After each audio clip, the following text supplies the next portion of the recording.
বিমান দুর্ঘটনায় মৃতদের শ্রদ্ধা ক্রিকেটারদের। ভারত ইংল্যান্ড ম্যাচ খেলতে ইংল্যান্ডে ভারতীয় ক্রিকেট দল ডেকেনহামে নিজেদের মধ্যে ম্যাচ খেলার আগে 1 মিনিট নীরবতা পালন। হাতে কালো ব্যাচ পরে ম্যাচ খেললেন ক্রিকেটাররা।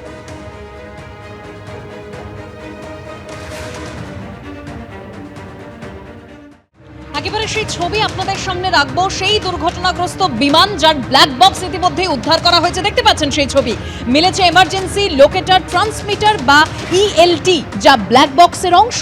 জরুরি পরিস্থিতিতে স্যাটেলাইট বিপদ সংকেত পাঠায় এই ইএলটি। দুর্ঘটনাগ্রস্ত বিমান খুঁজতে সাহায্য করে ইএলটির পাঠানো সিগন্যাল। সমুদ্র, জঙ্গল বা দুর্গম এলাকায় বিমান দুর্ঘটনা হলে খুঁজতে সাহায্য করে ইএলটি।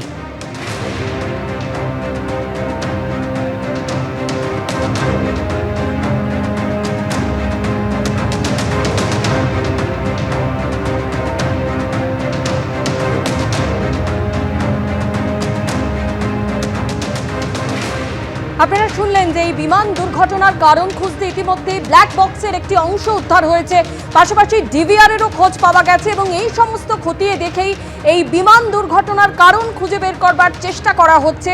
আর এই নিয়েই পাইলট অরিন্দম দত্তের সঙ্গে কথা বলেছেন আমাদের প্রতিনিধি অতনু হালদার।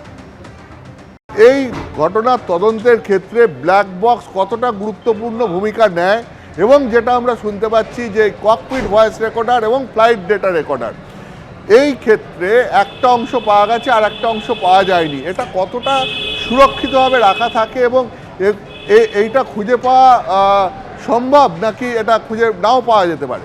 মেন ইনভেস্টিগেশন করতে গেলে আপনার ব্ল্যাক বক্স, এটার নামেই ব্ল্যাক বক্স, কার্যত এটা গাঢ় কমলা রঙের হয়। যে কোনো ডিজাস্টার ম্যানেজমেন্টের আপনি ড্রেসই দেখবেন অরেঞ্জ রঙের, বিকজ এটা খুব তাড়াতাড়ি চোখে পড়ে। এবার ব্ল্যাক বক্সের কথায় আসি। ব্ল্যাক বক্স সামনের দিকে থাকে এবং আফটের দিকে থাকে, মানে পেছনের দিকে থাকে। ব্ল্যাক বক্সের সমস্ত কিছু রেকর্ড হয়, যেমন আপনার ককপিটে কী কথাবার্তা হচ্ছে সেগুলো যেমন রেকর্ড হয় পুঙ্খানুপুঙ্খ, মানে একটা পিন পড়লে সেই আওয়াজও রেকর্ড হয়। আর ডেটা রেকর্ড, ডেটা কি, আপনি এয়ারক্রাফটটা যখন থেকে পুশ করছেন, সেই যখন নিজের পাওয়ারে শুরু করলো তার ট্যাক্সি, সেখান থেকে শুরু হয়, যখন আপনি ইঞ্জিনটা অফ করছেন তখন অবধি রেকর্ড হয়। That means minute to minute এটা রেকর্ড করতে থাকে। এখানে ডেটা বলতে খালি যে আমি কত স্পিডে যাচ্ছি, কত হাইটে করছি তা নয়, কেন টার্ন করছি, আমি যদি ল্যান্ডিং গিয়ার ওঠাতে চাই সেটা ল্যান্ডিং গিয়ার উঠছে না, কবার ট্রাই করছি, দ্যাটস অলসো কাউন্ট। এবং ক্যাবিন ক্রু ক্যাবিনের দরজা বন্ধ করতে গিয়ে 2বার 3বার অ্যাটেম্প করেছে, সেটাও আসবে। সো এন্টার ডেটা তো আপনার ওই ডেটা রেকর্ডারে চলে আসবে।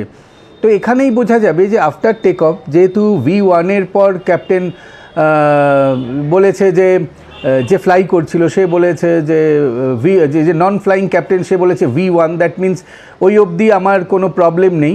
যেই V1 ক্রস করে গেছে অমনি আমার কাজই হলো এয়ারক্রাফটটাকে টেক অফ করানো। তো সে টেক অফ করেছে, এই যে V1 অবধি গেছে তাতে কোনো অসুবিধা নেই, সেটাও ব্ল্যাক বক্সে আসবে।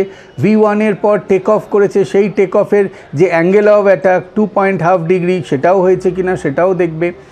এবং আফটার দ্যাট নেক্সট কাজ হলো ল্যান্ডিং গিয়ার আপ, সেটা করতে গিয়ে কতটা সেটা কেউ করতে গেছে কি না, সেটা করার আগে কোনো গন্ডগোল হয়েছে কি না, সমস্ত কিছু ডেটা রেকর্ডারে চলে আসবে।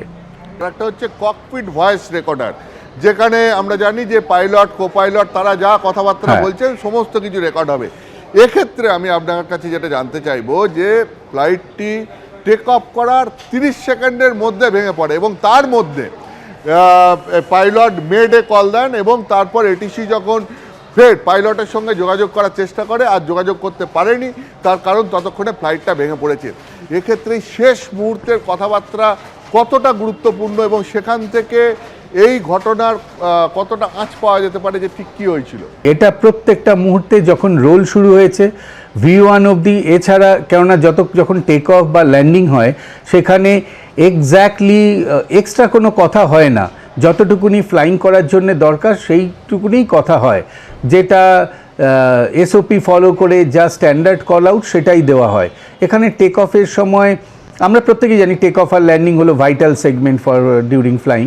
তো টেক অফের সময় যে কটা স্ট্যান্ডার্ড কল আউট সেটাই দেওয়া হয়েছে, না তার বাইরে কোনো কথা হয়েছে, এটা সব কিছুই আলোচনা হবে। যদি মনে করুন, আমি কথার কথা বলছি, যেটা আমি মানে ব্যক্তিগতভাবে আমি একটা এমনি নর্মাল একটা সিচুয়েশান বলছি।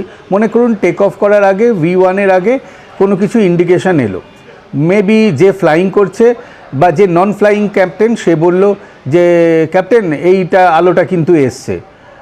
তখন ক্যাপ্টেন, যে ফ্লাইং ক্যাপ্টেন, সে বলল যে আরে ছাড়ো, এগিয়ে যাই, V1 কল করো। সো এইগুলো কিন্তু এক একটা জিনিস কিন্তু সমস্ত কিছু ডেটা ফ্লাইট ককপিট ভয়েস রেকর্ডারে চলে আসবে। তো V1 টপকে যাওয়ার পর আপনাকে টেক অফ করতেই হবে। সেই টেক অফের সময়ও যদি কিছু কথাবার্তা ওঠে, এক্সেস কথাবার্তা, এটা কিন্তু মানে ভাইটাল রোল প্লে করবে। তো সিভিআর ডেফিনেটলি ইটস মানে বড় রোল প্লে করার জন্যই এটা রাখা হয়েছে।